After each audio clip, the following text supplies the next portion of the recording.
Iya, iya. Kak Marta dulu deh. Oh, saya dulu ya. Iya. Iya, saya mau kesaksian dulu ya. Nah, kesaksiannya begini. Ini kan berapa hari ini ada 2 minggu berjalan ya. Itu kan puasa itu ya. Nah, di dalam puasa itu saya itu merasakan memang lawatan Tuhan ya. Saya rasakan itu pertama kaki saya itu nggak sakit. Kedua, biasanya kalau nggak minum itu pinggangnya sakit. Ini nggak sakit, gitu ya. Nah, ketiga, kalau saya itu bangun pagi, itu sudah mulai terasa itu mau akhir-akhir ini ya, akhir-akhir mau selesai puasa ini udah 2 minggu berjalan, jadi 3 hari belakangan ini saya merasakan itu kalau bangun tidur mau berdoa itu lemes, kayak nggak ada atmosfer di kepala. Nah, terus kemudian saya berdoa, saya bilang, Tuhan, berikan saya energi surgawi. Yesus, berikan saya aliran darah-Mu. Nah, di situ saya benar-benar merasakan itu kepala saya itu seperti kesetrum, seperti ini kepala ini isinya pol, kayak Tuhan itu benar-benar mengisi gitu. Tuhan itu benar-benar memberikan energinya kepada saya. Nah, dari kepala, terus kepala saya disegarkan, terus ke pundak saya, ke tubuh saya. Jadi saya itu waktu berdoa itu saya punya kekuatan melebihi kekuatan saya sendiri. Saya pun heran. Melebihi kekuatan saya sendiri. Saya merasakan itu darah Yesus itu menetes, itu saya rasakan sekali. Nah, begitu setiap harinya, terus ya udah, terus saya pergi kerja, saya seger pergi kerja. Saya pergi itu kerja itu naik busway. Ya kalau orang-orang yang saudara-saudari yang naik busway ya bisa tahu ya, di busway itu kayak apa, naik tangga, turun tangga gitu ya. Nah, itu yang saya rasakan selama terakhir mau seminggu terakhir ini ya. Seminggu mau selesainya puasa. Nah, kemudian satu lagi saya merasakan yang namanya hati yang bijaksana itu. Hati yang luar biasa itu. Nah, jadi tadi ceritanya gini, di kantor saya itu kan kami meeting. Tadi ya meeting itu orang bagian teknik ya, teknik perkebunan yang meeting.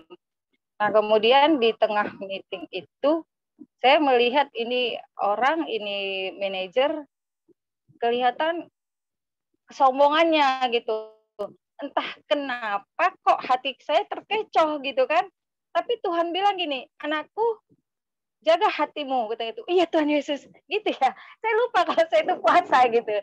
Iya Tuhan Yesus gitu kan. Terus saya tutup mata saya berdoa, saya bilang, Tuhan Yesus. Saya bilang gitu ya. Terima kasih Tuhan, kau jaga hatiku. Ya, saya merasakan sekali tuh hati itu dipegang sama Tuhan. Oh, jaga hatiku Tuhan, terima kasih Bapak, saya bilang gitu ya. Terus pikiran saya ini seperti ada dikasih Tuhan pengetahuan-pengetahuan yang saya pun nggak bisa menceritakannya pengetahuan itu. Tapi di kepala saya itu punya seperti kemampuan yang luar biasa yang saya terima dengan Tuhan. Nah, saya bilang gini, Tuhan, saya mau memikirkan pikiran yang namanya semua kebajikan. Taruh di kepala saya gitu ya. Saya mau memikirkan kebajikan, saya memikirkan apa itu yang indah, apa itu yang sedap didengar. Nah, itu dipegang Tuhan, itu berasa sekali tadi sore ya. Tadi ya siang-siang atau menjelang sore itu meetingnya. Nah, itu saya pegang sekali gitu kan. Tuhan, nah di situ setelah amin saya bersuka cita, saya nggak tahu sukacita itu seperti apa.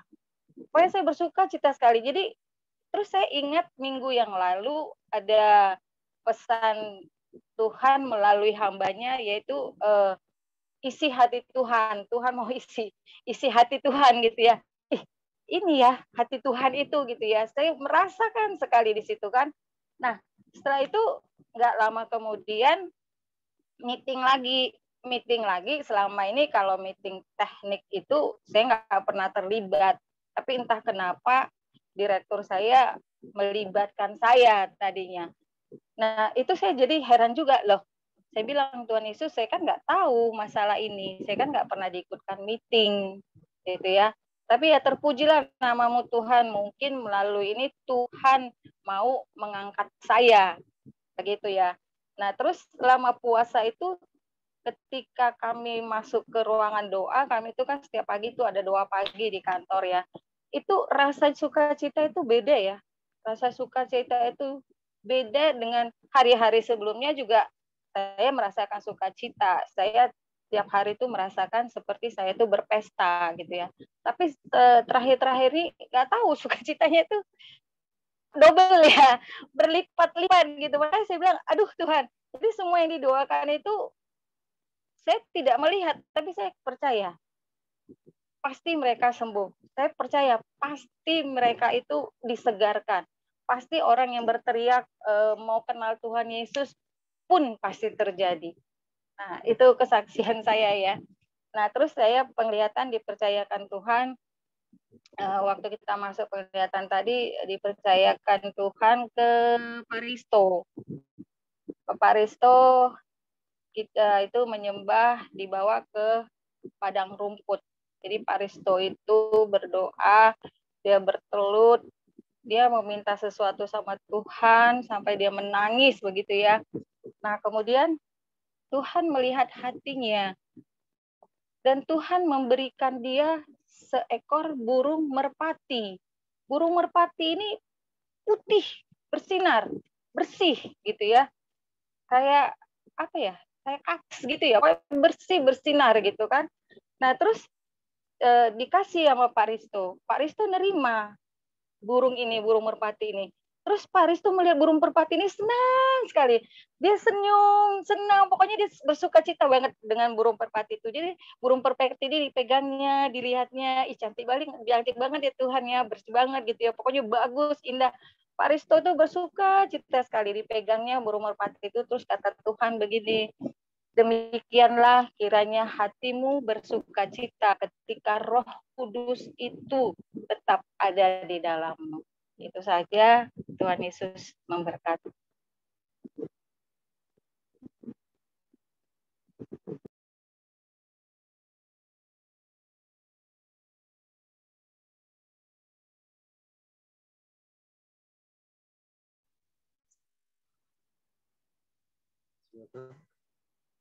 Dan tadi Pak Risto mau kesaksian. Saya mau menyampaikan apa yang saya lihat tadi sih. Waktu penyembahan tadi, saya ngelihat Pak Gabe lagi jalan di kebun mungkin ya. Terus saya lihat Pak Gabe itu ada di bawah pohon mangga gitu. Terus buahnya kan banyak banget gitu ya. Buahnya banyak banget. Terus buahnya itu bisa dijangkau sama Pak Gabe itu gampang gitu loh, di bawah-bawah buahnya. Jadi Pak Gabe metikin tuh nggak perlu jinjit-jinjit, pokoknya metikin terus. Pertama cuma satu gitu ya. Terus makin lama satu tangan itu banyak banget dapat banyak mangga. Terus nggak cuma satu tangan tapi dua tangan gitu, pokoknya banyak banget gitu. Terus saya ngelihat kayak di zoom out gitu loh. Zoom out, jadi dari fokusnya Pak Gabe itu tahu-tahu langsung menjauh sampai ke angkasa gitu loh. Jadi saya ngeliat Tuhan itu sedang memperhatikan Pak Gabe gitu loh. Di antara miliaran orang yang ada di dunia, di antara belahan dunia, bangsa-bangsa, tapi fokus Tuhan tuh ke Pak Gabe gitu. Wah, dahsyat banget gitu ya. Begitu Tuhan mengasihi Pak Gabe gitu loh. Mungkin Pak Gabe nggak gitu gitu loh. Tapi Tuhan itu melihat Pak Gabe itu dengan fokus itu loh. Di antara segala macam mungkin yang ada terjadi di dunia, Tuhan masih memperhatikan Pak Gabe. Bahkan ada buah-buah yang begitu mudah diraih gitu loh. Nggak perlu susah payah manjat pohon gitu. Tapi gampang itu, tinggal petik-petik terus. Banyak banget. Ya kiranya ini menjadi berkat bagi Pak Gabe. Itu aja. Amin, Pak Aris, terima kasih. Ya. Puji Tuhan.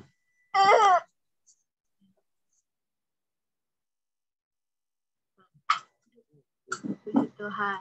Terima kasih Pak Risto. Ada lagi yang mau kesaksian?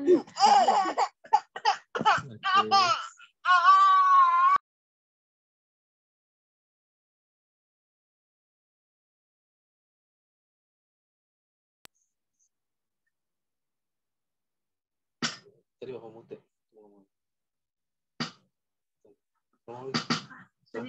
Oh, puji Tuhan, masih ada kesempatan kita untuk menyaksikan cinta kemuliaan Tuhan. Masih saya persilakan, masih ada lagi kah? Shalom. Halo, Bu Vita. Iya, saya mau sedikit kesaksian. Toko saya kan sejak awal tahun ini tutup karena lagi renovasi, kan Pak Theo bikin toko di sebelah. Jadi yang areal kafe itu kan dipakai Pak Theo buat toko listrik, ceritanya mau buka. Jadi tutup. Rencana saya mungkin saya pikir 2 minggu yang lalu saya udah bisa start gitu, tapi ternyata sampai sekarang saya belum bisa buka. Cuman kan karyawan saya udah pada datang gitu yang kerja gitu ya. Saya sebetulnya khawatir gitu, aduh gimana ya ini, otomatis kan nggak ada pemasukan. Bagaimana saya nanti mesti bayar-bayar mereka gitu. Tapi kemarin tuh Evelyn juga sampai, aduh gimana gitu, sampai dia, Ma gimana ya, aku kok pesimis. Kan biasanya kalau bakery atau apa kan kalau ada event Imlek, misalnya Lebaran, Natalan itu kan lumayan. Tapi kita malah nggak buka toko gitu. Terus saya ingat pada saat doa bersama, saya ingat waktu itu Pak Obi kalau nggak salah bilang bernubuat gitu, bernubuat tentang deklarasi gitu ya, bernubuat tentang apa yang masa depan kita gitu, segala yang baik gitu kan. Terus saya jadi pada saat doa itu saya ingat, saya langsung deklarasikan di doa, saya bilang saya percaya Tuhan mampu mencukupkan bla bla bla gitu. Tapi memang kayak brosur ya kayak brosur gitu yang e-katalog itu belum dibuat juga gitu, dibuatnya baru seminggu yang lalu. Baru selesai ya, seminggu yang lalu. Enggak sampai seminggu, beberapa hari yang lalu baru selesai katalog. Kalau orang-orang kan udah pada pemasarannya udah dari jauh-jauh hari gitu. Ini aduh gimana ya. Terus tapi puji Tuhan, tiba-tiba saya bilang, Tuhan saya percaya, saya udah usaha hari ini, saya udah broadcast gitu kan. Itu katalognya ke orang-orang yang saya kenal gitu kan. Walaupun hari ini nggak dibaca, saya percaya besok dia akan baca dan akan ada orderan gitu. Tiba-tiba teman sel saya satu gereja itu dia bilang, Bu Vita, ini ya katanya, kan saya ada, karena dia waktu itu pesan kue, terus saya ada kasih sedikit ada sampel saya kasih, terus dia akhirnya promosin saya ke kantor suaminya. Jadi yang pesan orang kantornya gitu kan. Waduh, saya bilang saya mengucap syukur banget ini. Karena memang benar-benar saya bingung gitu ya. Terus dia itu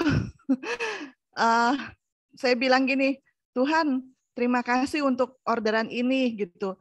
Dan saya percaya Tuhan akan mengirimkan orderan lagi. Besok akan Tuhan kirimkan lagi beberapa orang lagi. Dan puji Tuhan memang ada aja gitu, sampai hari ini mereka masih pada di dapur untuk bikin. Tapi saya buru-buru pulang karena mau kairos. Itu aja. Terima kasih. Tuhan berkati.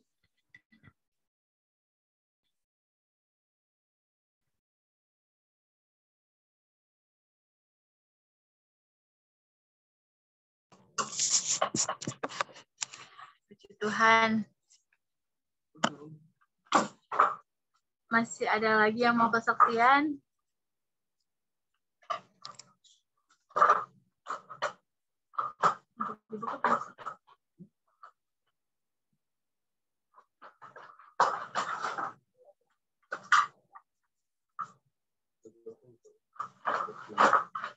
Masih ada kesempatan yang masih ingin bersaksi tentang cinta kasih Tuhan.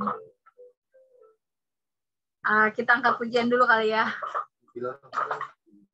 Kita angkat pujian sama-sama. Bila Tuhan ada di dalamku, bukan menari.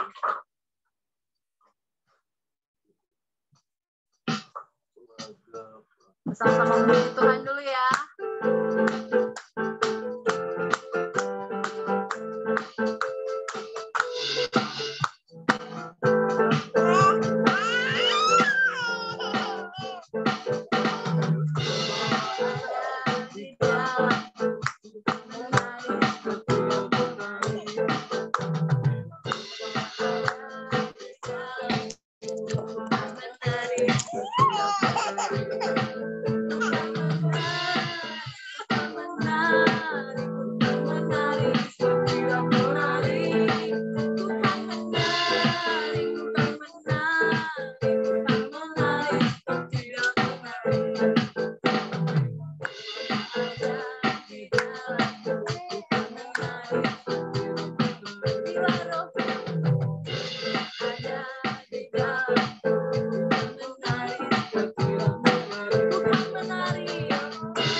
Masih ada kayak mau kesaksian?